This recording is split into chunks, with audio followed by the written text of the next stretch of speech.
నమస్తే, welcome to Sakshi exclusive. Hi friends, ఒక్కసారి ఊహించుకోండి, చుట్టూ అపరిమితంగా ప్రవాహం, నీళ్ళ ప్రవాహం, కళ్ళ ముందే పొంగిపొలుతున్న మహానదులు, హోరెత్తించే వర్షాలు.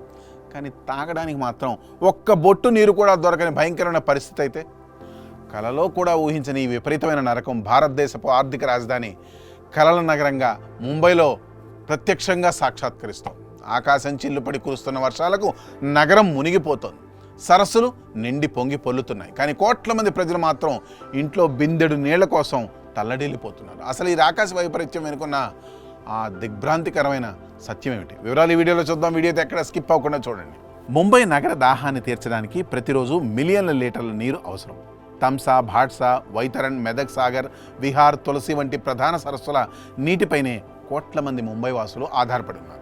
వర్షాకాలంలో ఈ సరస్సులు నిండి ప్రవహిస్తున్నప్పటికీ నగరంలో నీటి సరఫరాను 10% పైగా కోత విధిస్తూ అధికారులు నిర్ణయం తీసుకున్నారంటే పరిస్థితి ఎంత తీవ్రంగా ఉందో అర్థం చేసుకోవచ్చు. ముంబై వాసుల గొంతులు ఎండిపోవడానికి కళ్ళెదుట కనిపించే ప్రళయం కాదు, మన కంటికి కనిపించని వ్యవస్థాగత లోపాలే అసలు కారణం. ముంబై పొందుతున్న నీటిలో దాదాపు 20 నుండి 30% భాగం ప్రజల వరకు చేరకుండానే అదృశ్యమైపోతుంది. దశాబ్దాల క్రితం భూమి అడుగున వేసిన పురాతన పైప్లైన్లు తుప్పుపట్టి పగిలిపోయి ప్రతిరోజు లక్షల లీటర్ల స్వచ్ఛమైన మంచినీరు మురికి కాల్వల్లో కలిసిపోతుంది.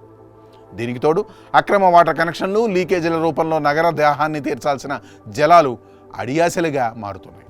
వర్షం కురిసినప్పుడు వచ్చే ఆ ఉప్పెన నీటిని సమర్థవంతంగా శుద్ధి చేసి నిల్వ చేసే ఆధునిక ప్లాంట్లు ముంబై వద్ద తగినంతగా లేకపోవడం పరిస్థితిని మరింత ఘోరంగా మార్చింది.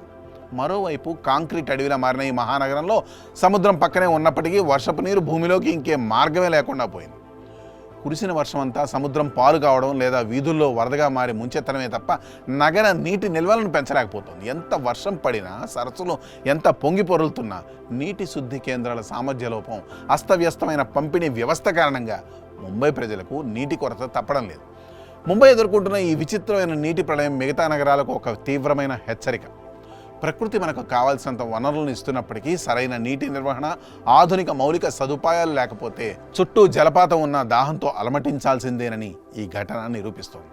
వర్షపు నీటిని వృధాగా పోనివ్వకుండా కాపాడుకోకపోతే భవిష్యత్తులో ఈ మహానగరం నీటి చుక్క కోసం మరెంతటి భయంకరమైన నరకాన్ని అనుభవించాల్సి వస్తుందోనని పర్యావరణవేత్తలు ఆందోళన చెందుతున్నారు. That's all for today. This is Hari Krishna signing off for Sakshi Exclusive.